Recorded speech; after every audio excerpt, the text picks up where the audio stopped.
Love that theme music. Welcome back to On Texas Football. I'm lifetime Longhorn Rod Babers. Pleased to be joined by fellow lifetime Longhorn, the young prodigy CJ Vogel, and the estimable Jerry Hamilton joining us as well. We got a lot to talk about. Congratulations to Texas basketball fans out there. You got a new head coach. We'll get into that. Also, spring football starting up this week. Spring practice starting up this week. So we'll talk a lot of Texas spring practice as well on the show. But you guys know, wherever you guys want to take the show, that's where it goes. You can drive it any direction you want to.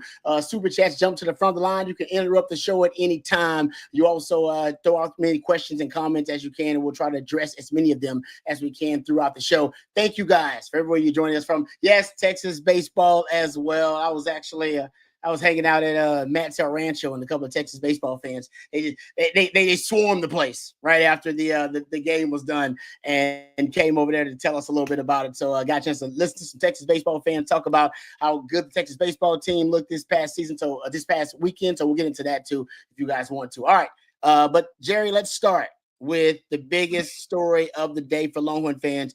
I'll give you a lot of props because it worked out just the way you said it would. It played out the exact same way you said it would. You said Texas, as we've seen with CDC, he will make it public that they are moving on from Rodney Terry. He'll confirm it, and then within hours, you'll get the news of the new head coach. That's exactly how it happened. So I'll give you a lot of credit, but give us your thoughts about the new head basketball coach. Also, one of the guys that you pointed out, one of the two guys you mentioned would probably be the finalists or at least the leaders in the clubhouse for this position. Turned out to be Sean Miller. Now give me your thoughts. Now it's confirmed. Yeah. Look, I think it's a really good hire, and we're going to take all your questions. We're starring questions. I think it's a really good hire. I think he's a really good basketball coach. He's got a really good basketball mind. I think what he's going to do at Texas, he's going to run good offense. It's going to be offense people are going to like to watch it live at the Moody Center. I also believe that he has proven that he is a really good offensive evaluator of talent. And when you're a really good offensive evaluator of talent, you can put a roster together and you can put the puzzle pieces together. And I think he'll do that. And look, here's my thing. I know I get people everywhere they're at. Everybody wants home run hires, unicorn hires, and blah, all that stuff. I mean, Nick Saban still hasn't coached at Texas, and they just made 2 playoffs, by the way. Okay, so it's very rare. But the one thing I would say is, look, what's going to come of this is Texas is also I think they hired the second best basketball coach in the history of men's basketball. Chris Beard 1, Sean Miller 2. Yes, I think Sean Miller's a better coach than Rick Barnes was when he came to Texas. Now, and Rick did amazing things at Texas with TJ Ford. Obviously, that started it all. And then had 3 Elite 8 appearances. He had the final work with TJ. I'm not sitting here guaranteeing that. This is college basketball, man. I mean, it's hard. It's hard to win 3 games in a row, let alone 4, and then 5, and then 6. I mean, I broke down some of the numbers on Texas football. I think there's 22 coaches in college basketball that have been to the Final Four. If you add up all the years they've coached and their Final Fours, they make it 6.7% of the time. And that's with Izzo going 8 times in 29 years. It's really difficult to do. So, but this is the one thing I tell Texas fans, and from my opinion, when I've got something better than my opinion coming up, is they hired a really good offensive coach. They hired a guy that was selected to coach USA teams. I mean, those are high-level coaches. And he is going to – I think he's going to do very well at Texas. Is he going to win a Final Four? Is he going to be cutting down nets? Who knows? Texas never cut down the final net. They've been to 3 Final Fours, 1 since 47. Elite 8s. Okay, it's hard to do. I think Sean Miller has knocked on the door a lot, and we'll see if he can bust through it at Texas. And one of the things I would be excited about is, look, I was told today the NIL is going to go up about $1.2 million to start, and that's just a starting number. So he's going to have the resources. The salary pool for the assistants, analytics department, everything is going to go higher than it's ever gone before. This is a really good basketball investment, and Texas wants to win. And look, I think that's a starting point with NIL. I think it can go higher. It'll be interesting. I know there's a lot of questions. It'll be interesting to see staff-wise. It's too early for some of that, but we'll answer questions.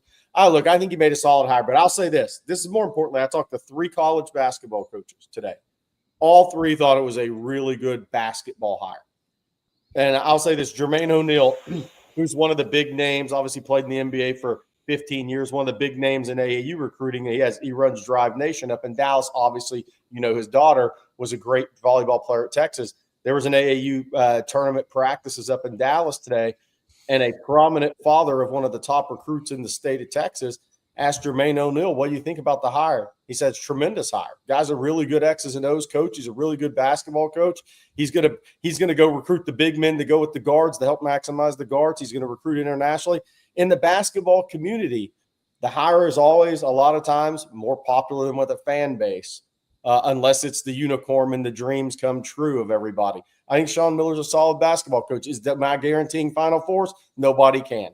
You could have hired Rick Pitino at 72 for 4 years, and you still can't guarantee you're going to make a Final Four. But I think Texas made a really solid hire, and I think once things start to come together, I think people will like the hire because they're going to like the brand of basketball. Yep. CJ, I know you've put out some tweets that'll give people a little bit of background on Sean Miller and what he's capable of as a coach. What are your thoughts about the hire overall?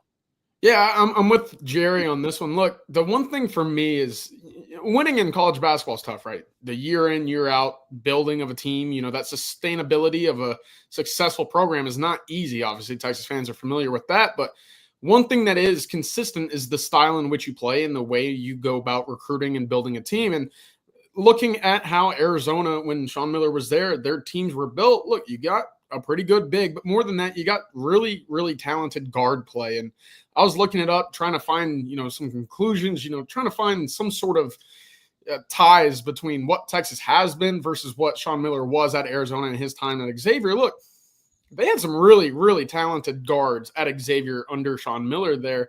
Do y'all know when the last time Texas had a guard drafted in the NBA or in the NBA draft? Any clue when that might have been? Mm-mm. I'm trying to think. Was it Corey Joseph? It was Corey Joseph. Yep. Remember when that was? 2011. 2011. Yep. Quite a while ago. So that's what's exciting to me. Obviously, Texas has been feeding some bigs into the league. That's great, but your guard play is what separates the good from the great when it comes to March. So that's exciting. I mean, just looking at some of these names, Nick Johnson was an All-American. TJ McConnell, Alonzo Trier was a tremendous Pac-12 basketball player as well. There's plenty to go down this list, but that's what gets me excited because your guards run your offense, and you got a fun style of play. You got talented guards to back that up. More times than not, you're going to have a team that's very competitive. And look, Texas had a great player this year with Trey Johnson. We saw how limited they could be, or they were, when he was not on. So for me to see what might be coming to Austin, some NBA caliber guards at this level, I think that's great for Texas. It's great for how the SEC has kind of transformed as well with, you look at the Floridas, the Alabamas, these teams that are scoring 80, 90 a game. You're going to need some top-end players on the ball. So this is going to be a positive in my book. But ultimately, I'm with it. I like the hire. Look, I'll say one of the exciting things for me, too, is and I've kind of been beating this drum for a few years, even pre-Chris Beard. I remember when I was so excited when Texas signed Giannis Papapetru. I felt Texas, and he played 1 year at Texas, then went pro back to Europe, where his father was a great player. Texas should be a competitor in the international market for really good players. More guys than ever are coming to the States. Sean Miller, Lauri Markkanen, Christian Kokolo. I mean, he had a number of big-time talents that were international players. Tommy Lloyd did the same thing for Mark Few at Gonzaga. I'm excited to see where he can take this internationally. That doesn't mean you're going to have 5 international players. But there's so many good international players coming to the States now because of NIL now that there's real opportunity if you're willing to go do it. And I just love I love the European guys, the way they mix in the international players, the way they mix in the college basketball, because they all train like guards. They all play against older players. They aren't built up through social media and hype machines. So I love the international players that are coming to college basketball and more in numbers now. And I'm excited about that. That's a great point. That really is a great point, Jerry, because that's one of the macro discussions people are having in sports right now. Overall, basketball fans, right? Like, when are you going to get the next American-born MVP? right? Yep. That's actually America because so many great international players and the international influence on the game at the highest levels, at the NBA levels, and that's a great point. With Texas, if any university should be tapping into it, it's Texas. Not every university. Worldwide brand. It's a worldwide brand. We Yeah. can recruit. Texas can recruit more internationally in football in the Agreed. future. No, I'm with you. No, you're right. Benedict Mathern's another. Say it again. Yeah. Benedict Mathern, another international guy from at Arizona with Sean Miller. That's a great point. That one of the added values of a guy like Sean Miller. All right, I know we got some questions. Let's jump into them right now. We got a super chat from Juan. Thank you, Juan, for the super chat. He says, more read up on Sean Miller, the more I like this hire. Remember, he didn't have NIL at Arizona or Xavier. Imagine what he can do at teams like at Texas with the age of NIL. Man, that's scary. Great point there, Juan. Thank you for the super chat. Really appreciate it. And that's it. It feels like, and I want to combine this one because Leo says this as well, and I thought about it too. I was actually talking to my wife about it. Leo said this is gonna be Sark 2.0. Hire that's hated by fans, but work out with enough time and patience. Now I don't know if it's hated by fans. Like I don't know if that's the case. Could be. I haven't been on the message boards, haven't been on social media since they actually made the hire. But I remember that it basically what Longhorn fans ultimately want to know is this a championship caliber coach you've hired? All right. Can I every year when I am doing research on my team in the offseason, can I have ultimately the belief and the faith that I got a championship caliber coach that'll compete for a championship? Can you win it? You guys are saying it. It's hard to win it every year. Matt Brown is a Hall of Fame coach. 1-1. Right? Like it's really hard. Like Nick Saban, I think, kind of distorts our image of great coaches, but it's really hard to win it all. But can you have a coach that can infuse that belief in the fan base that no, we can win it all this year. If we got a good team, that coach can lead us to the promised land. And Sark wasn't that at first. Sark his nickname when he was hired was 7-Win Steve. Yeah, when Rick Barnes came to Texas, his nickname was First Round Rick. Yeah, so it's like, but you said it, Jerry, with the combination of the forces at Texas, the resources and the forces and the brand and all that kind of stuff, with the coaching, ability that they're bringing to the table, they could have been limited elsewhere. There are no limits here. If you're a great coach, every coach knows in the country you can achieve whatever your ultimate ceiling is as a coach. Texas, you can achieve it here. Yeah. Like ain't nothing holding you back but you. Ultimately, if you don't achieve it here at Texas, like, man, that was kind of on you, wasn't it? Now, a little bit sometimes we can talk about behind the scenes and whether they had the BBs in the box and all that kind of stuff. But at Texas, right now in the NIL transfer portal era that we live in, if you come to Texas and you can't compete for championships, that's more reflection on you as a coach than it is on the circumstances around you. Yeah, absolutely. I mean, look, Jerry, you brought it up. I mean, Sark had never won 10 games in his career as a head coach before coming to Texas. And once everything kind of aligns, you're seeing it across the other sports in Austin as well. I mean, winning, and I'll give a lot of these coaches credit, but there are a lot of resources here to win at Texas. And when you got a coaching staff that is, aligned with the vision, you can attract talent here because of the city, the education, the proximity, the conference, right? Everything for Texas, Rod, we've talked about it plenty. When Texas is winning, it recruits itself. You can't negatively recruit it. The problem is, and this is where basketball is kind of at right now, how do you get to that point of winning? Well, it starts with the coach and, of course, going to get guys, whether it be international, high school, the portal. That's going to be the first task for Sean Miller here. And I'm excited to see because, again, it's been a while since I've truly felt, that excitement when it comes to Texas basketball, right? Since that first year with Chris Beard, just to find a fun offense, find a fun kind of identity of a team and let it go fill out the Moody Center. I think you're going to see that again next year. Identity is key. I like that. Yeah. Identity of a program. I don't know if we ever got that with Coach Terry. You know, I mean, I don't know if you ever found the identity of what the program is. I'll give Sark credit. Like Sark's Longhorn fans kind of know the identity of what the program is. And that's Sark because he preaches it over and over again about the culture and different types of things. So, all right, thank you, Juan, for that super chat. That was great. Leo, great point as well. Let's get to another question. I know they'll line it up, so we'll try to hit as many of them as we can that are here related or not. How about this one? Jimmy S says, who else did Texas kick the tires on as the basketball coach? Was there? Well, did you know anybody else, Jerry, that was seriously considered?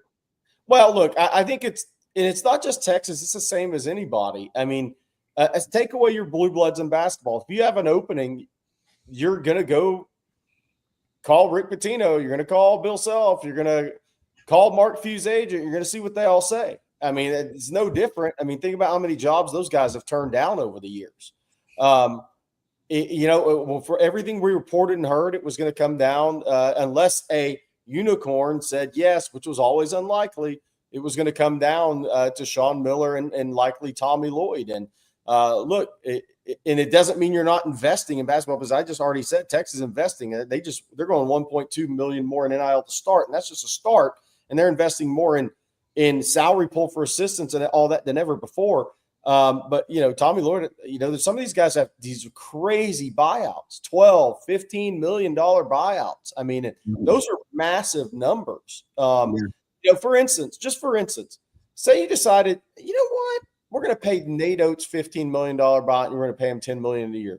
Say he comes and then he leaves in 2 years to go to the NBA. What do you have? You're holding the bag.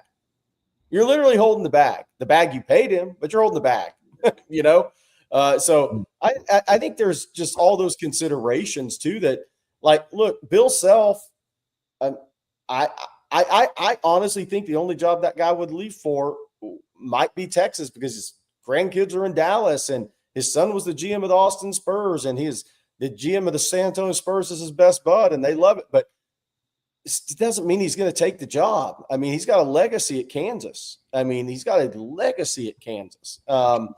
It's like Roy Williams left Kansas for North Carolina where he played. I mean, these jobs are just, so I think CDC did a great job. He did his due diligence. And he hired the best basketball coach he thought he could get for the University of Texas. I happen to think the guy's going to do really well. All right. Thank you there for the question, Jimmy. We appreciate it. How about this one? And we'll get back to, of course, Texas basketball discussion here. But this one comes from E. Kim. Says, Jerry, has North Crowley surpassed Duncanville as the premier football program in DFW? That's hard to say. Their seniors graduating in junior class are really, really talented. And North Crowley's in such a good spot, because anybody that moves in the Mansfield area west and into Fort Worth, when you're looking around, you're going to say, boy, North Crowley's got it going. They just built an unbelievable new facility. They're building the only indoor track facility in the state of Texas. Wow. So they're going to be able to house meets there, rainy day meets. Man. Those things attract kids and talent. So they have built a great football facility, which helps Crowley as well. For Crowley ISD, they're building this indoor track facility. Now, do they have as many Division I players as Duncanville? Still probably not. But let's see what Duncanville. They have a lot of Division I players, but Duncanville's the last 2 years. Last year with Colin Simmons in that group, and this year with DeCorian Moore. Oh, I said the name. Keelan Russell, all those guys. They lost special players. So I don't care how much talent Duncanville has. They lost special players the last 2 years. So they probably have more Division I players. That doesn't mean they're going to be a better team this year, though. They may be a little younger. Yeah, that's crazy. Indoor track. You said the only one in the state? It's going to be a full indoor track facility. That is so freaking cool. Yeah. All right. Thank you for that. Appreciate that. We'll get back to some of the questions. Let me thank one of our only sponsor, actually, for our Sunday night live stream, our friends over at Rogue Shop. We appreciate them and their support of Owen, Texas football. Rogue Shop bringing real plant medicine back to its roots. Make sure you use that promo code right there. You see it on your screen, on Texas, and you'll get a very special discount from our very special friends over at Rogue Shop. Rogue Shop has it all, folks, from oils and creams to flour, gummies, and vitamins. And no matter what you're dealing with, maybe you're dealing with aches and pains from, trying to battle Father Time like all of us, probably losing that battle as well. But maybe you're dealing with a little anxiety. Maybe it's sleep deprivation. No matter what ails you, our friends over at Rogue Shop have a variety of different products that help you deal with whatever ails you. So our friends over at RogueShop.com, they ship nationwide, by the way. So no matter where you are in this country, they can get their great products to you. And we actually had a member of the Owen, Texas football family tell us recently that, they were dealing with some sleep deprivation issues and tried out a couple of the items there at Rogue Shop, and it has actually changed their life. They're sleeping a whole lot better. And now they are very thankful to our friends over at Rogue Shop, and you may be as well. So go check them out, RogueShop.com. Use that discount code on Texas, and you'll get a very special big discount. They have it all, though. They have oils and creams and flour, gummies, vitamins. They got a lot of different things there at Rogue Shop, bringing real plant medicine back to its roots. RogueShop.com. All right, let's hit the questions again here. How about this one? Burnt Orange Horn. I'm going to throw this into you, CJ. Says, how about the turnaround in Texas baseball under Schlossnagel? Is the point from Burnt Orange Horn.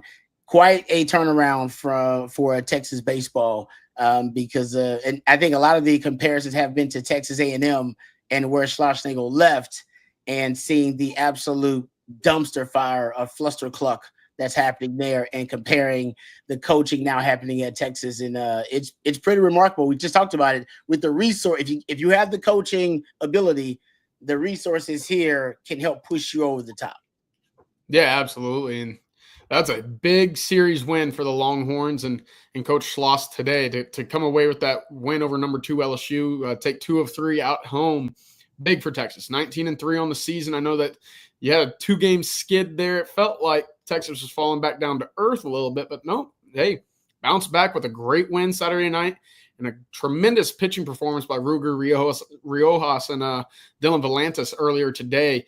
To come away with that series is a statement, and we're continuing to see Texas kind of climb from that 17-18 ranking. Obviously, they're number 8 right now. I wouldn't be surprised at all if they were a top 4, top 5 team when those rankings are released tomorrow. But to your point, Rod, you get the coaching, the talent that was already on campus. Look, Max Ballou is going to be an all-SEC player once again this year. Heck of a ball player, but that pitching staff, to see the early, that quick turnaround from guys that you just didn't know a whole lot about last year, right?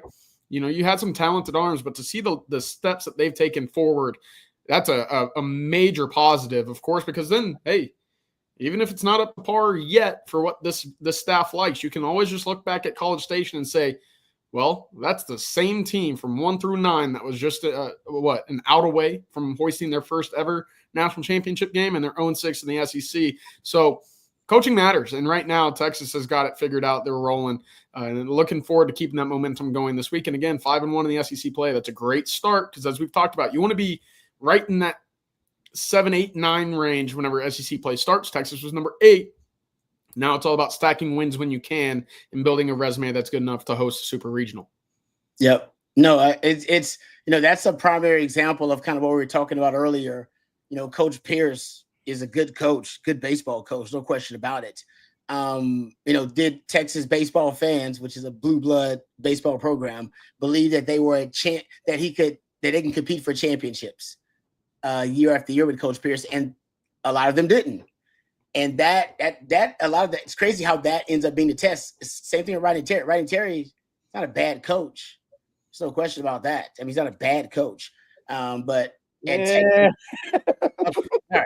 All right. Did you not see my live stream after the Tennessee game last year? All right. Okay. Well, it's all right. That's it's debatable. I'll just say, all right, debatable whether he's a bad coach.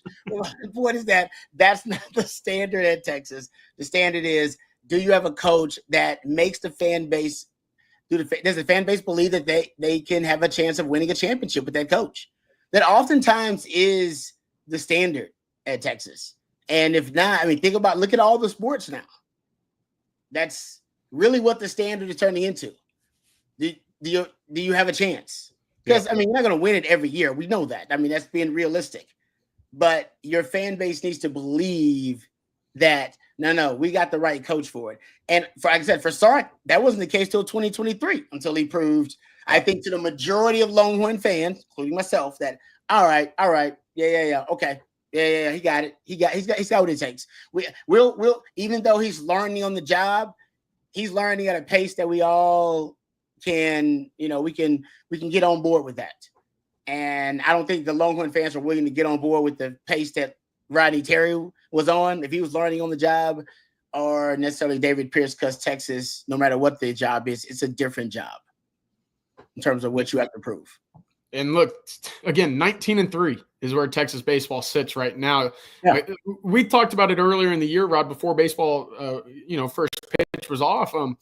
You look at where softball was to come into the year, where volleyball has been, where women's basketball is now, where Texas football has been. That level, that bar, I don't know if there's a program in the country with as high as an athletic, just overall expectations coming into a single given season. Schlossnagel's living up to that right now. Obviously, 2 series into the SEC. We'll see how far that run goes this year. But when it comes to building a program, finding and sustaining success, I don't think there's any doubts that Schloss is going to be that guy for Texas baseball. Hey, CJ, I was busy with basketball stuff this weekend. Did A&M win the series in Vanderbilt? How'd they do? They did not, Jerry. Also didn't win a game this weekend. So, again, to the point. I think I might have known that. I just wanted to make sure we reiterated that. No, I like the way Cisco says it. It's just about hope, right? Can you give the fan base hope that they're going to win it all? Said Sark gives us hope. I think that's kind of part of it. But like I said, I get it. Every standard is a little bit different. Every sport's got their own standard. Texas basketball standard maybe is different, of course, than Texas football standard. How about this one from Samir? Said, did Texas contact Bill Self or anyone else? They contact. Yeah, I mean, there's contact made with agents, but you guys have to have real interest too. Look, I've said it a few times. I mean, a lot of these guys aren't moving, man. I mean, these guys are going to retire at the jobs they're at. And people are like, oh, you just money whip them. Okay. Nick Saban still never coached at Texas and never will. I mean, Bill Self has a $23 million buyout. Raise your hand if you're going to pay that. Mm-hmm. He had a heart attack in Austin 3 years ago. Great coach, Hall of Fame coach. But how hard is it to actually win? He won the title in 22. He hadn't made it to the second round 6 of the last 7 years. It's college basketball is tough, man. Very hard. It's underrated how tough it is, and he's one of the best of all time. He's he been a head coach 37 years. He's won 2 titles. All these numbers I spit out. College basketball is on the men's side is brutally hard. I mean, it's real. I mean, like Dan Hurley. People, if you don't pay attention to college basketball closely, people see Dan Hurley win the last 2 national titles. Think, oh my God, this guy's amazing. He was under 500 his first 2 years at UConn, and they wanted him fired. Mark Pope has Kentucky in the Sweet 16. He'd never won a tournament game until he got to Kentucky. He was over at BYU. Now he's got $6 million in NIL to work with. The guy's a great offensive coach, and he's at a great school. And it's hard, man. College basketball. And I'm not trying to come off as Tom Herman here, but I mean, college basketball it's difficult in the tournament. And all I'll say is Texas hired a guy that has 4 Elite Eights and 8 Sweet 16s and 13 appearances. If you give the guy the resources to work with, you roll the dice and see what happens, because they hired a really good coach. What's going to happen? None of us know. Is he going to get to his first Final Four at Texas?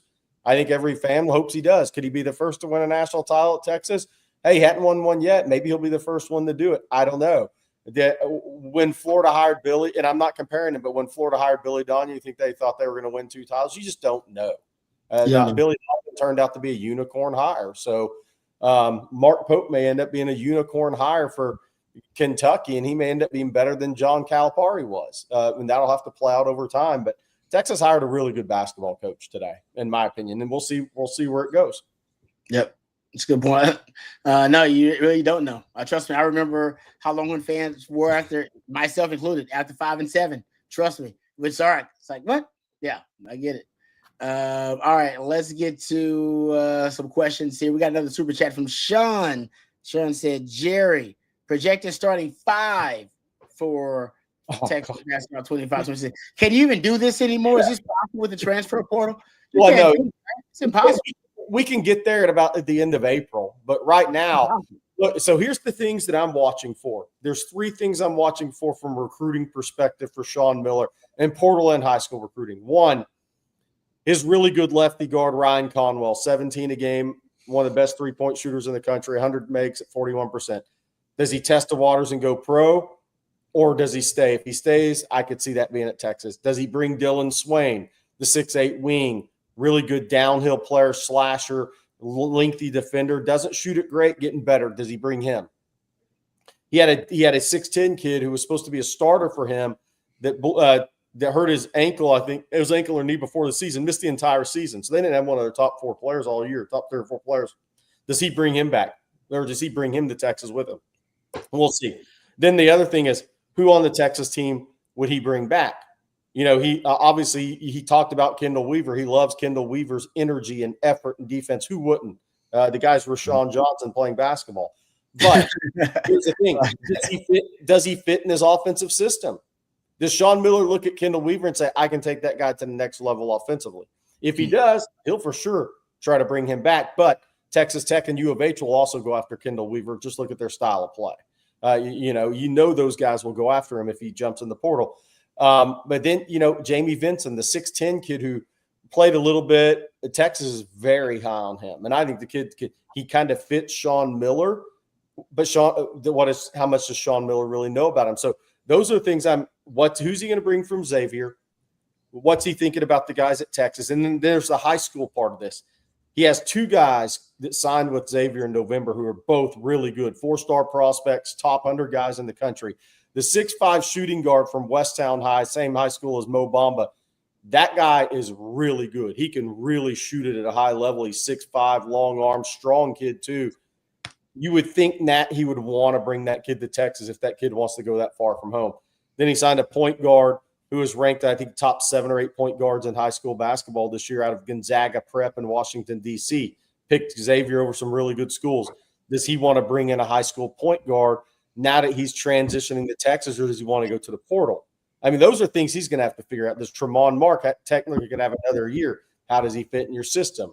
Does Tremont Mark, after the last 4 games, say, I want to go somewhere I can run point? Well, he may not be a point in Sean Miller's system. And then there's the other part of high school. John Clark signed with Texas, the 6'9" power forward out of Klein Kane, who's been at Link Prep. He broke his pinky finger on a shooting hand this year, missed the whole season. He's just now getting back to working out. He's always trained with TJ Ford, played with TJ Ford, elite AAU. I'm guessing he'll stick at Texas. He's a really good kid. He'll probably have a pro career if he can stay healthy. That was his first injury, by the way. Then there's Koa Pete, the 5-star power forward out of Peoria, Arizona. His brother Andrews Pete was a first-round draft pick, great offensive tackle in the NFL. Picked Stanford over Texas, USC, and a couple others. Koa Pete's been down to Arizona State and Texas, probably leaning to Texas. Rodney Terry had years of connections with Compton Magic and the Pete family through that recruitment.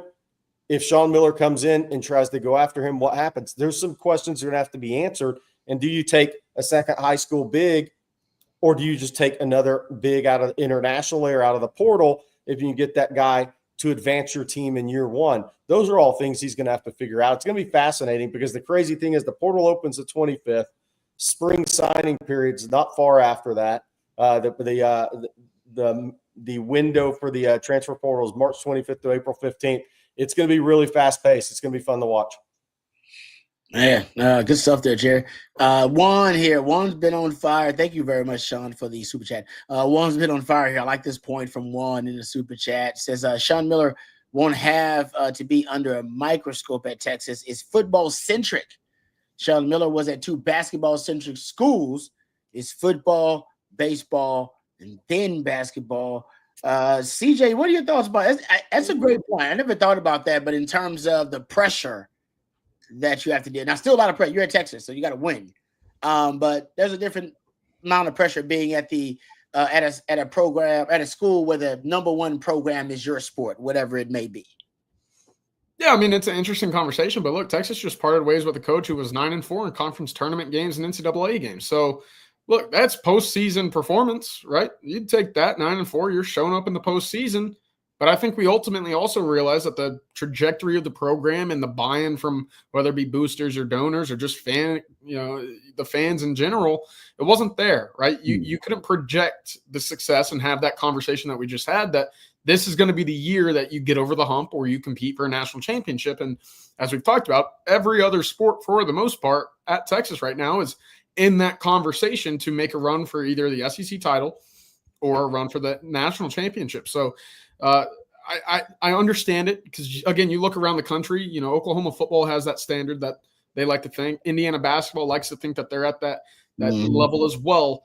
But wins, losses aside, if you're not performing and you don't have the buy-in, standards remain the same. You're not going to have that support from the upper administration, and evidently that was the case again here. But for Sean Miller coming in, I know Texas football is always going to be king, but you can take Texas to heights that it's possibly never been before on the hardwood. And I think that's a great opportunity for a coach that's looking to get back to the highest level. Yeah, at Texas, you also have to be able to sell the program to a certain constituency, whether it be students, whether it be the boosters or the donors. Like, until you get the ball rolling. Now, Sark, hey, you got the thing rolling. You went to the Final Four last 2 years.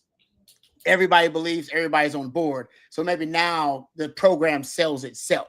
But until you remember Chris Beard when he was first getting things going, man, he was selling the hell out of the program. Fireside chats, and he was with the students all the time and doing the little bits with Matthew McConaughey to sell the program. That is part of the job, to sell it to those different groups and to kind of build that momentum before you materialize it.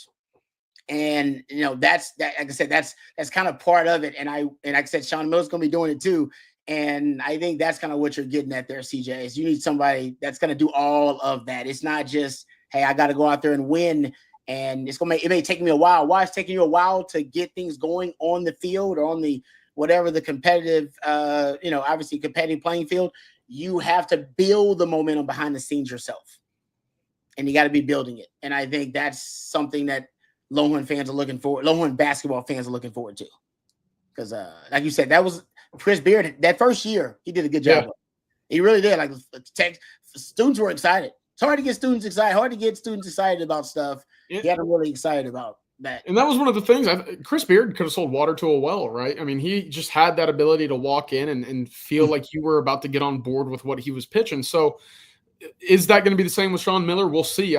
Personally, Jerry, maybe you could speak to this. I don't know his persona well enough when it comes to promoting the program or post-game, interviews or whatnot. But I do think that Texas is an attractive place to go to school. And if you can come in and embrace what the university, the city, and the program have to offer, you're going to do a fine job of attracting top talent, which in turn gets people excited. Just as we saw this year with Trey Johnson, you just got to build the quality team around him to go win games on the court. Vic Schaefer. Vic Schaefer is a great example of it. Yes. Oh my God. Vic Schaefer will do anything. He'll do a radio interview with you. He'll do if you ask Vic Schaefer to promote his damn program, Vic Schaefer will be there, and he will be like a televangelist. Like, give you all the nuggets you need. He was a great example of. He's like, I know I'm gonna win, but in the meantime, hey, you know what? If I got to be the star to promote the program, and you need sound bites, you need quotes, I'll give those to you. And then pretty soon you'll be talking about my basketball team and not talking about me. You'll be worried about what I'm talking about. But until then, I can build the momentum. And it's important. The one thing last thing, because I want to get us into some right tackle talk. Somebody asked about that. But one thing I want to say about Sean Miller too is this, and nobody can guarantee that these guys are going to Final Fours or not. I don't care. You just can't. There's maybe 5-6 coaches living that you could almost get a guarantee if you said they had 4 or 5 years to do it. But I'll say this: the one thing I would say about Sean Miller is he's coming to Texas not with a resume that's complete. and he's just coaching longer, he's coming to Texas to try to complete a resume. A guy that's motivated, that's getting a second opportunity in a major program, and he did well at Arizona. Obviously, then the stuff happened, but I just want to leave that out there, man. The guy's coming in with great motivation. I've talked to multiple college coaches in the last 48 hours. Once we kind of put up the story that he was the front runner, telling you the best we could what we thought was going to happen.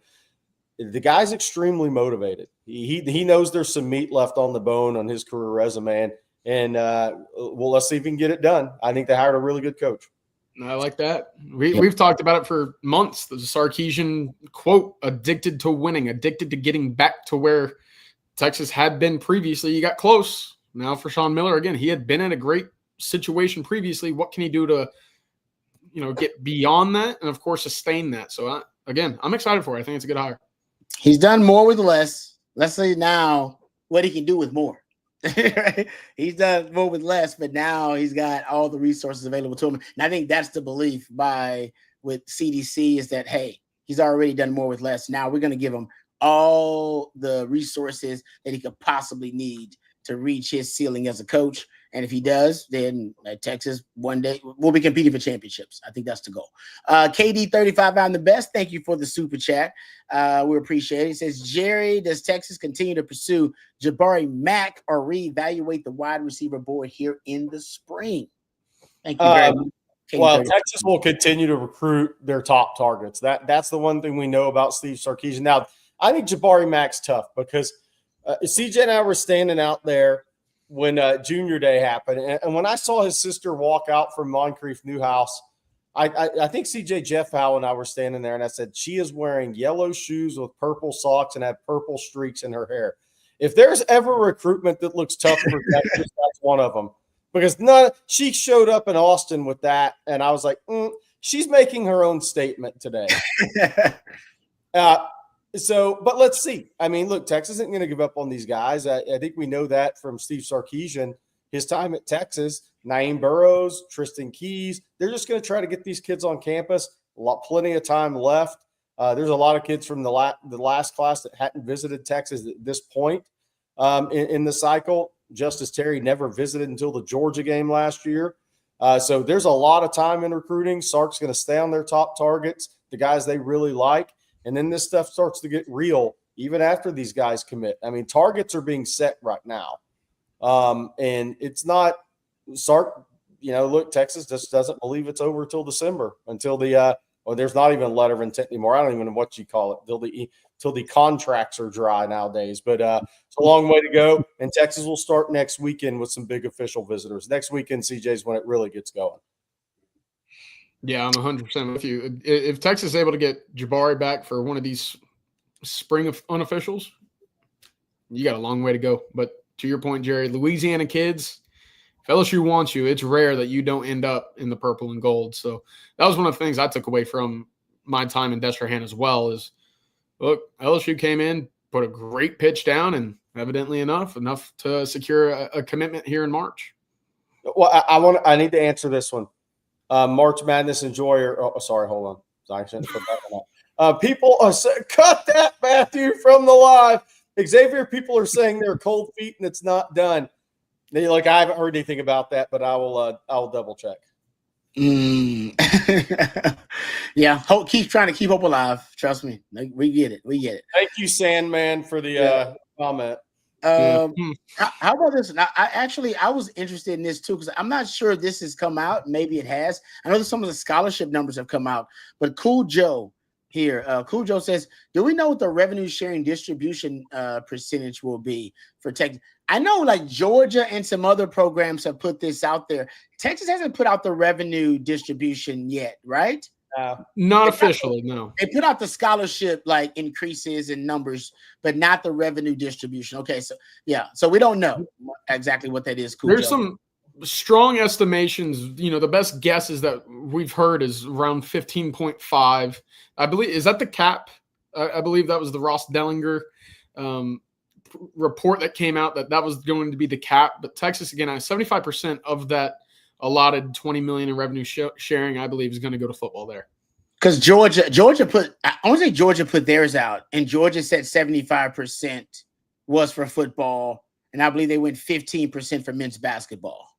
And those were the two big ones. And basically everything after that was kind of just, dropped into different percentages. But the big ones were the same as the biggest revenue generating sports for the most part. What a real change is what schools who are invested decide that other sports for them makes sense to invest in other than football. Like, okay, yeah, we can invest in football, but our women's basketball or our volleyball or softball, whatever it may be, that it actually is a money maker for us specifically, like in this specific markets, this specific region. And that's going to be interesting to see, because I think that'll obviously vary between different programs across the country. Yeah, I mean, so like there's I'm still laughing about the chat was moving so fast. You owe me one. So maybe 5. I don't know yet. We'll talk about it all. So Texas Tech is putting 69.3% into football. So when they do that, what are they doing? They're revving up their basketball number, right? There you go. So it's going to be interesting. One thing that I've learned just through conversations with college basketball guys, coaches, the last few days is some of these rev shares internally that have come out that haven't been made public yet.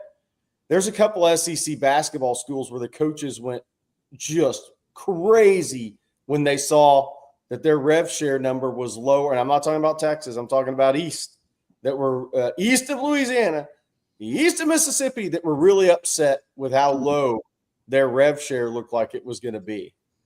So it's going to be interesting to see what happens with all this. But I think Texas is going to be in a really good spot in all sports. I think people are going to I think Chris Del Conte, I think the Texas One Fund, I think everybody is going to do a great job with this, because there will still be NIL outside of the rev share. It just can't be 501c3 anymore. Okay. Yeah. Texas will be in the catbird seat, regardless. Kind of the way things are setting up in the future with rev sharing and NIL on top of that too. All right, thank you, Cujo. We appreciate that question there. How about this one? Actually, this is from Todd. He said, by the way, guys, still feel good about Aaliyah Chavez's chances to land in Austin. Woo! She was in Norman this weekend. She was storming Norman this weekend. Yeah, I think she wanted to see John Mateer throw a football. That's reported. Hold on, you got no faith in John Mateer? I should do the research on this man. He's good. No, he's a good player. I want to say, he's actually a decent. Okay, good. I thought you. He's good. No, he's good. I'm just having some fun. No, sorry. Yeah, no, sorry. But look, I'm the same on it. It's Texas, Oklahoma, and A&M ain't in anything. Texas Tech. Look, from a marketing standpoint, from a legacy standpoint, and all these things, Texas is a better program. OU's not bad. Better program, staying in state, building your brand. I would be very surprised if she doesn't sign a Nike endorsement deal. All those things make a lot of sense at Texas. The Oklahoma is the style of play may actually fit her better. And does Verquist, the point guard, come back or not? Does Roy Harmon come back or not at Texas? There's some factors there. I think Texas has a lot of things going for them. I think Oklahoma has one key thing going for them is style of play and the head coach is style of play. And I'm not saying anything negative about Vic. I'm talking that style of play. And we'll see which way it goes. I think it's ultimately going to be a family decision and not just a player decision. And it may also be a Nike part of that decision. That's just the reality of where this is at now, because the difference in basketball is these kids have always been pushed a lot of times to colleges so the Nikes and Adidas or whoever the world could have a better chance to secure those deals long term. But nowadays with NIL, if you sign a Nike endorsement deal like a player of her level will likely do, that actually could steer you to a Nike school. And that's what Tech's always been up against. And Oklahoma's Jumpman, Texas is Nike. Look, if she went to Tech and actually signed a deal with Nike, I think it would be one of the bigger upsets for me. So we'll see. We'll see. I think Texas has a lot of things going for them. And the biggest thing Oklahoma has going for them is style of play, Fitzer. They shoot a lot of threes. They play really fast. Jerry, on top of that, we talk about obviously the deals with Nike, style fit, etc. Look, we've seen Texas Tech and women's athletics come in and throw a pretty hefty amount to win recruitments, right? Nyjah Kennedy, the pitcher from Stanford that entered the portal, it looked like he's going to be down to Texas and Oklahoma. She ends up in Lubbock. Is there a concern at all, Jerry, that Tech might just say, hey, here's a couple commas. Let's see what we can just figure all this out later? Yeah. Look, I think they're definitely going to try for sure.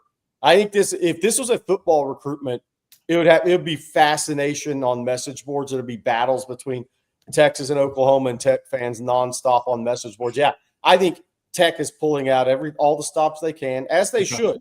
Yeah. They may never get a number one ranked women's basketball player in their city ever again. Good point. They should. It's good stuff there, guys. All right. Thank you, Todd. We appreciate that question there. All right. How about this one here? Says Victor. Thank you, Victor. Says, I do like the hire. Talking about the Sean Miller hire, of course, Texas men's basketball. But how does NIL work towards men's basketball? Will it be taken more seriously now with today's hire to be able to compete with the big dogs? I did see a report, guys, over the weekend, actually. It was a report that dollars are way up. The quote from a source that told like Pete Nakos, I believe, dollars are way up. Just the overall money. Every starter now for a Power 4 team is making $500,000. I don't believe that. Okay. Yeah. I don't buy that. Now, maybe at a couple of schools, maybe at 2 or 3, 4 select schools, but I don't believe that. Look, Texas, Alabama, Auburn, probably Florida, were all in the same neighborhood in NIL this year. It's who you get. It's how you construct your roster. It's how you coach them, how you put the thing together. None of those teams were considerably higher than Texas. And in fact, one of the schools still playing was lower than Texas, from what I was told yesterday. Now, is that Kentucky, Arkansas, and Duke? No, it's not. And Kansas? No, it's not. But what did they get? You still have to pick the right players. Look at Bill Self after he lost to Arkansas. Look at the press conference. We didn't do a good job. Well, yeah, it's about $6 million to do it, and they didn't do a good job. So, look, Texas is going to go. I think the starting point is going to go up $1.2 million next year, up 1.2 from where it was. That puts you in the top 15 in college basketball. That's your starting point. That doesn't mean if there's not a great player out there that could be the difference, that you can't move beyond it. But Texas is going to be more than competitive in basketball, more than competitive. That's not going to be a reason the coach won't do well at Texas in basketball anymore. No chance. Yeah. All right. Thank you, guys. Thanks, Victor, for this question. And let's thank our sponsor once again, our friends over at Rogue Shop. Before we move on here in our live stream, we'll take some more questions, of course. So keep throwing them out there, guys. Thank you to Rogue Shop, rogueshop.com, for being a sponsor of our Sunday night live stream, bringing real plant medicine back to its roots. Make sure to use that promo code, that discount code you see right there on the screen, OWEN Texas, and you'll get a very special discount from our very special friends over at Rogue Shop, rogueshop.com. They have it all, folks, from oils and creams to flour, gummies, and vitamins as well. And they ship nationwide, no matter where you are in this great country of ours. Our friends over at Rogue Shop can get their products to you, no matter where you are, and no matter what you're dealing with. Maybe you're dealing with anxiety. Maybe it's sleep deprivation. Maybe it's just random aches and pains from maybe your football playing days like me, or maybe it's just from battling father time. Our friends at Rogue Shop have a variety of different items to help you deal with a number of different ailments, no matter what they are. As a matter of fact, a member of the OWEN Texas football family told me they were dealing with some sleep deprivation, and they tried some of the items at Rogue Shop, and now they swear by them because now they're getting some of the best sleep they've ever had, thanks to rogueshop.com. So try it out for yourself, and maybe your life will be changed thanks to Rogue Shop. That's rogueshop.com. Use that discount code OWEN Texas. They have it all: oils, creams, flours, gummies, vitamins. Check it out, rogueshop.com. All right. Thank you very much for being a sponsor of our Sunday live stream. Michael here with the super chat. Thank you very much, Michael, for the super chat. Very kind of you. He says, how does the increase in scholarships impact baseball. CJ, Great I'll one. throw this one to you. Yeah, it went from 11.7 scholarships, which was divvied up amongst the entire roster, to 25, which more than double. It's huge for baseball. Of course, baseball was always a weird scholarship. You could get partial scholarships, and sometimes you would land big time kids by offering them about 70% of a scholarship. So Crazy. now a full scholarship goes a long way in baseball. When not only were you trying to pitch, to fit the 11.7 number, but you also had to balance out what other schools were recruiting and using. You could have an Oklahoma offer a full scholarship, A&M a 0.8, Texas had a 0.5, hypothetically, right? And that would be what didn't land the recruit, despite possibly being a better program or having a better coach, whatever. You understand. But unbelievable. Now going up to 25 that's massive for Texas baseball. And look, the way that Texas has already recruited the portal, the way that they've recruited at high school, they have the number one shortstop in the country, Casey Cunningham, down out of San Antonio right now. Great sign for Texas baseball long-term under Schloss. I would love to see a breakdown because the baseball. Even when I was playing playing football and talking to the baseball guys, man, it was always weird about their scholarships and how many of them guys were on, like the partials and how much of the partial. I would love to see a breakdown on how many schools around the country programs are offering as many baseball scholarships as Texas. Like, I would love to see that because is it a lot? Because consider that's a big increase. That's huge. Yeah, it is huge. And again, huge. I don't know nationwide, but I can tell you right now, 25 is probably a number that's not close to a number of schools right now. Yeah, I'm like, man, that's a lot for baseball. So they got to do some rabbit holing when you got some free time there. But that's a significant advantage. So thank you, Michael, for the super chat. Really appreciate that. All right, let's get to, and we'll get back to some of the questions. Keep throwing them out there. I want to talk a little spring football. All right, just throw it in there. I know you guys want to get back to basketball. So throw your questions out there. We'll answer them. But I want to talk a little spring football while we got a chance, because spring practice starts up this week for the Longhorns. Also, by the way, pro day this week, actually on Tuesday, Texas having their pro day. And of course, we'll have that covered here at On Texas Football. But guys, with spring practice officially starting up for the Longhorns this week, top of mind, anything that you'll be like ear to the street? Is there something specifically when you're ears to the street, Jerry or CJ, that you'll be listening out for, that you're, specifically wanting to hear about, whether it's position group or position battle, or hell, maybe how one of the new coaches is, adapting or acclimating, like anything this spring that's top of mind for you? I was jokingly going to say CJ is going to be listening for the football hitting the goalpost, because that means kickers will not have had a good day. I look, for me, it's going to be two running backs, James Simon and Jarrett Gibson. It's going to be two tight ends, Spencer Shannon, Jordan Washington. And it's going to be the corner spot opposite of Manny Muhammad. Those are really the things, look, and I think CJ and Jeff talked about it, and I posted something on Texas Football yesterday.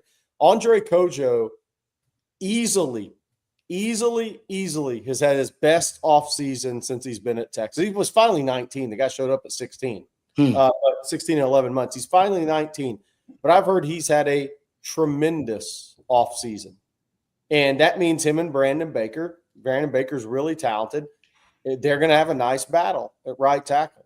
I've heard Neto is doing really well physically. The key for him is going to be him and Trevor Gooseby have to be on the same page, right, CJ, with communication. And so Nate Kibble, a lot of really good thoughts for him going into the spring. And I think that helps to have DJ Campbell pushed by somebody. I think Cole Hudson helped in pushing DJ, and DJ pushing Cole Hudson's a good thing last year at that right guard position. So those are the things I'm really looking forward to. And I look forward to the first time Rod sees Dwayne Akeen at an open media session. Oh man, I'm gonna get a picture for On Texas Football. I might like jump on him and hug him, like bear hug him. Yeah. You should. Yeah, hey, CJ, what are you looking for? What to you is going to be the top priority for you looking out for this spring? Before I get to that, I got to get some folks in the chat. Look, go ahead. Maryland game winner. I would lift up my arm right now, but I'm sweating heavy. Big for my bracket because I know in the OTF bracket I'm not doing too hot, but that's big. Brackets. But building off of what Jerry was saying there about the offensive line, look, you got 3 guys on the interior that you look at their bodies, you look at their skill sets, how they played in high school, and what you kind of know about them behind the scenes. How good is that run game going to be? How good can it be? Will it be improved from next year? I think personally, yes. But this is around the time that I'd like to hear about that offensive line moving a lot of those bodies, right? Because they're going to be going up against a defensive line right now on that first two strings that averages about 6'4.5", 330 pounds. Are you moving those guys? Are they stonewalling you? What does that look like? Because that's been the whole conversation is, can you get a yard when you need a yard, right? For Texas specifically, starts with that interior because I do think you got a really solid left tackle, right? We know what Trevor Gooseby can bring to you.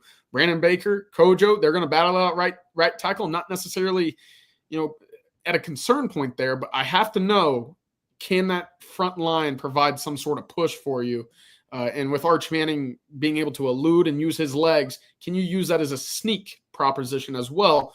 We'll see. But right now, I want to hear all about that offensive line. Yep, I'm with you. The O-line right now is, if I'm a DB, all right, so I'm the cornerback competition opposite Malik Muhammad is actually second to me. That's how important the O-line is, because I got a lot of faith that a young Arch Manning is going to be pretty dialed in and pretty focused, 3rd year in that system. But can the O-line give him time? Because I think Sark wants to implement some old school play action.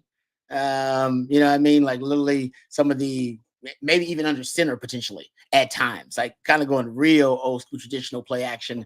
And I think the run game, as you talked about, CJ, how is it going to look? Are they still going to be an outside zone team? Or now, or was because I had a coach tell me, he's like, no, man, they were an outside zone team because they got 3 NFL tackles. Like, that's why, right? Because they had Christian Jones, and Cam Williams going to go, and then Kelvin Bates. He's like, that's why they're an outside zone team. And my argument was, no, Sark's an outside zone guy. Like, he likes the outside zone. Like Shanahan loves the outside zone. Like, this is what he likes. So I can't wait to see with this new O-line, all right, where your strength may not necessarily be your tackles. Does the run game have a new complexion? Does it have a new identity? Or is Sark just an outside zone guy? Like he has been since he's been at Texas.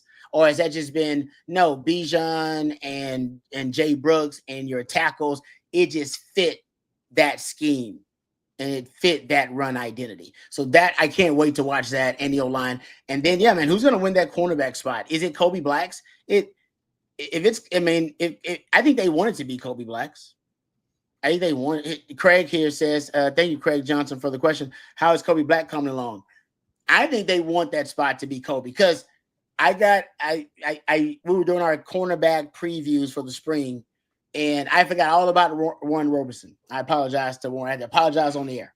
All right. And then discuss it individually.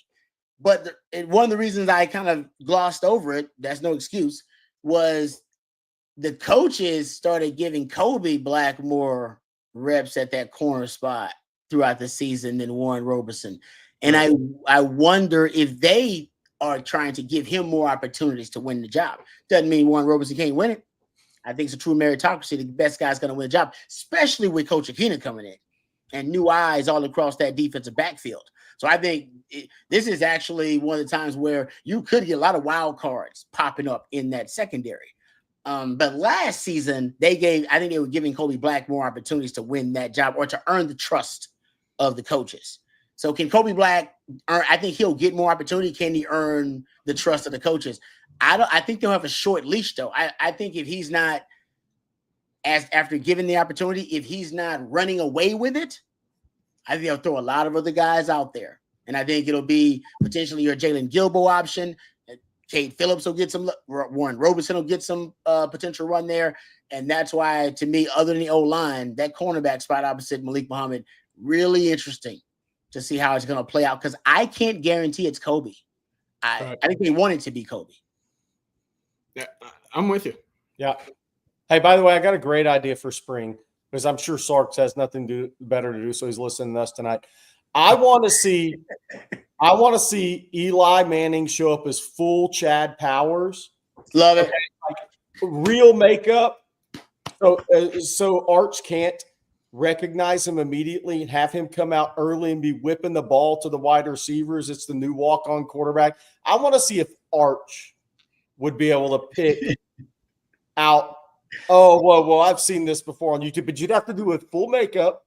Yeah, you got to do it deep. Yeah. But to have Chad Powers out there just whipping the ball around when Arch walks out and say, hey, it's our new walk-on quarterback, and see if he would immediately pick up that it's Eli. You got to go deep into the makeup, though. It's got to be like award-winning. Got to go deep. Yeah. Yeah.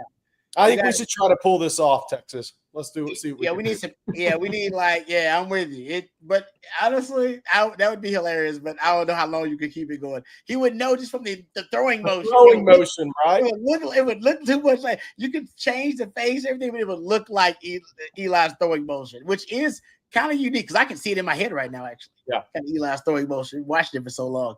That would be funny though. All right, how about this one from Justin? Thank you, Justin, for the super chat. We appreciate it. Says, who will shine the most at Pro Day? I have a few. It may be Quinn with routes on air to wide receivers. He knows. And any health update on Gunnar Helm. Thank you, Justin. We appreciate that. Yeah, it is a big day for Gunnar Helm, considering he had obviously the ankle. He rolled his ankle at the combine. And I don't know if it's even healed by now. Like, I don't know how badly it was rolled. What are your thoughts? CJ, I'll throw it to you. Who's going to shine the most at Pro Day? And then Gunnar Helm updated, if you will. My answer might change depending on if Isaiah Bond runs the 40 again or not. Because look, he ran 4.39. That's 4.38. That's fine. But I think even for him, he was expecting significantly faster, especially after posting the fastest overall speed at the combine for a wide receiver. If he runs that again and hits something close to a 4.3 flat, that might be my big winner there. But for Quinn, this is going to be an atmosphere, an environment, a setting in which he's going to thrive. We've seen it once already last year when he was throwing in front of 103 NFL coaches, execs, scouts, whatever. Mm-hmm. What does that look like this year when he's back in a setting where he's throwing to guys that he's familiar with, knows their tendencies, knows the routes, knows the bubble and the trajectory of passes? He's the odds-on favorite to have that best day, but Isaiah Bond's really interesting. And I don't yet know an update on Gunnar Helm. That is actually really interesting. We'll check back in before the pro day on Tuesday, but because I mean he those testing numbers were something I think he was going to make a lot of noise with, and obviously that's unfortunate that he did not and was unable to. I got a sleeper for pro day. By the way, did anybody see Kobe Black's brother put up 4.38, 4.39 at Oak State last week? Okay, yeah. The combine. Yeah, I'm throwing one out that's going to have an unbelievable day at pro day. Silas Bolden. Mm-hmm. Oh, I didn't think about that. And I'm not saying it's going to get him drafted, but I bet he does. I bet he puts it on the board at pro day. It's his only opportunity to do it. It is. You know, he's been working behind the scenes to make sure that those numbers are right, Jerry. So, look, we've seen guys with similar kind of production come out and put that level of wow factor, right? I remember, Brennan Schooler ran something crazy like 4. He had a fast time, something like that. Jumped high, jumped far. Mm-hmm. Those numbers put you on boards, and whether you're drafted or not, it gets you that in and a little bit more cash on that undrafted free agent signing bonus. So I think for Silas Bolden, Jerry, that's a safe pick. I like it. Hey, by the way, Kyle Voska, great point here. This is a huge week on the 40 coming up. We don't know if when Sean Miller's press conference is going to be. It could be Tuesday as well. I mean, Tuesday could be an unbelievable day. Aaliyah Chavez decision, I believe, was at 2 p.m. in the afternoon. That'll probably be broadcast on ESPN Plus on some level. Texas Pro Day, start a spring practice, start a basketball portal, maybe the introductory press conference of Sean Miller. I mean, it's a huge week on the 40. Women's basketball tomorrow will be playing a second-round game against Illinois. I mean, it's a massive week coming up on the 40, man. We're excited to be here with all you guys, all 1,600 people online right now with us to talk about it all. I didn't even realize. I didn't think about that. It's a good point, Kyle. Yeah, we'll be busy. It's going to be the busiest day in a while. Yeah, I'm glad we got a good team. We can spread out the group, man. We can get all the things. Good thing producer Matt only eats one meal a day. I was going to say, Matt's the only one that really gets screwed because of Matt. All the info that we get, we all just send it on to Matt. We're like, Matt, get it all done. And yeah, so Matt's the one that kind of has to do like a Herculean task around here, guys. So we're impressed. Why he's a real MVP. All right. He's in charge of all the comments that show up on here as well, too. Also true. Thank you. He's got to police all the nonsense that some of the guys with it too now. Cisco has a question here. He says, who are the 2 tight ends in 12 personnel? Thank you, Cisco. Appreciate this. Is a random football question here. Listen, Jordan Washington is definitely going to be one of them. It can Spencer Shannon. I will admit I haven't heard much about Spencer Shannon since he's come to Texas. So I don't know if he's earned the trust of the coaches or not. The Sark's second favorite personnel grouping is 12 behind 11. 1 back, 1 tight end, 1 back, 2 tight ends. I wonder this year if he'll change that a little bit, unless there's a second tight end. I think Jordan Washington's going to earn the coach's trust. A second tight end to earn their trust. And maybe that's Spencer Shannon. Maybe it's one of these new guys coming in. CJ, I know you've been talking a lot about one of the young bucks who could potentially make an impact here. Starting spring ball, it'll be Spencer Shannon, it'll be Jordan Washington. Those will be your 2. Does that change right now? Does Texas have the personnel for that to change? I don't know. But this is also the time as you start nearing that spring portal window again. Does Texas start toying around with potentially a portal tight end? They liked Max Clare earlier. Will they go that route again? Because look, you don't have a career reception in that tight end room at all. And I know that we've had that conversation about wide receiver. We know that they're going to go get a wide receiver somewhere in the portal. Do they do it again at tight end? That'll be interesting. But I've actually heard really positive things about Amari Winston early on as well. So I think he's done a very solid job of kind of building that frame out with Torrey Becton, making sure that he's losing bad weight, gaining good weight. So I'm not saying he's going to come in and be your 12 personnel answer right away, but positive note there. And of course, we'll wait and see towards the summer, what does Nick Townsend do whenever he steps foot on campus? But right now, Spencer Shannon, Jordan Washington would be your 2 if Texas played a game on Saturday. Last time Sark didn't trust 2 tight ends, he went to the 6-0 line package a lot more, and that was in 22 and 23. Remember this year, he said he didn't use it because he loved what he got from Juan Davis. He was like, I didn't need it. Juan Davis was everything I needed at that position. I didn't need an O lineman to come in to supplement pass protection and run blocking. So you could see the 6-0 line package kind of make a little comeback here if he wants to supplement some of that production potentially. Who would you think, Rod, would be that 6th guy? Would it be Agbo again, or would you go get would you move a Kojo over? That's a great – I would think it would be Malik Agbo that would be that guy. Is he in another role? Does he want to kind of, ascend up, kind of the hierarchy and take on another role and have somebody else take on, that potential role? That I don't know.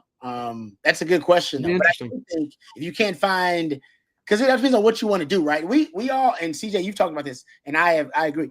They're going to go downfield more a little bit with Arch as the quarterback. Do you need insulation and pass protection from that? And maybe the 6th offensive lineman, your Big 11, Big 12, may allow you to do that, to go downfield more. And I think that was kind of one of the things they did with it in 2023. So I agree. Yeah, it all depends on what you want to do schematically. All right, I know we're getting close to the end of it. How about this one? Last one here from John. Our line crushed Texas Tech and Oklahoma State in Big 12 championship. Do you think our issues last year was due to being in the SEC? Arizona State, the O-line didn't look great either, right? That's because of injuries. You have injuries late in the year to the O-line. What are you guys' thoughts? Could it have just been you're playing against better D linemen? I mean, look, it was Georgia, right? By and large. I mean, it was Georgia. A&M's about to have 3 defensive linemen drafted in the first 3 rounds, and they ran up and down the field in Kyle Field. Michigan, you were good. I mean, it was obviously nothing's perfect. You're not going to sit there and rush for 250 on 6 yards of carry every game, not in the SEC. But it was really Georgia, and Arizona State had 20 days to prepare for that game, and they won the landmark race against Texas more than they run the physicality race.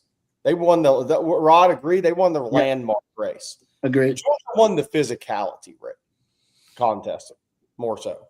So, I mean, I don't know. I mean, look, I think there's really, really good players in the SEC on the defensive front 7, and it's going to show again in the NFL draft this year. And if you look, one of the things we talk about with Texas is the schedule of teams.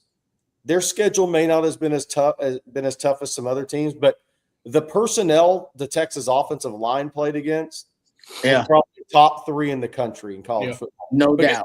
Both tackles from Michigan, Josiah Stewart at Michigan, their linebackers. You had Georgia twice. You had the Clemson guys who you ran all over them, and they made a D coordinator change. But Peter Woods, those guys are NFL players. Oklahoma's front 7, maybe the only redeeming part of that team. Yes, Oklahoma, A&M's guys drafted. Landon Jackson's a first-round pick. Deion Walker was no slouch. Yeah. I mean, Florida's got 3 guys coming back that are 3 of the top sack guys in the SEC. Texas played against some tremendous defensive linemen this year. Tremendous. Yeah. No, you're right about that. Go look at those mock drafts, guys. Like, those first and second rounds are full of guys that Texas played on those defensive fronts, opposing defensive fronts. All right. Thank you very much, John. We appreciate the question. Thank you guys all for the questions. Thank you for the super chats. Really appreciate it. If we didn't get to one of your questions or comments, please direct them to the guys at Coffee and Football in the morning. That'll be starting up at 8:15. We'll have the winning drive with CJ Vogel, Coach Bob Shipley, and myself. That'll be at 3:15. And of course, if anything breaks in between, you keep it tuned here, right here to On Texas Football and OnTexasFootball.com. Thank you to Matthew behind the scenes. He's a real MVP. We appreciate him. Thank you to Rogue Shop, RogueShop.com. Use the discount code On Texas when you check out RogueShop.com. And Todd, thank you. 76,000 subscribers. Are we there? Hey, we're there. Could have done it without you guys. Thank you very much for helping us build this community. Because honestly, I mean, it's a family thing. I mean, you guys make it worth it, and each and every day make this fun to do. And we appreciate all of you guys for being a part of it. Thanks to CJ, thanks to Jerry, thanks to Matthew. I'm Lifetime Longhorn Rod Babies. Until next time, hook 'em horns.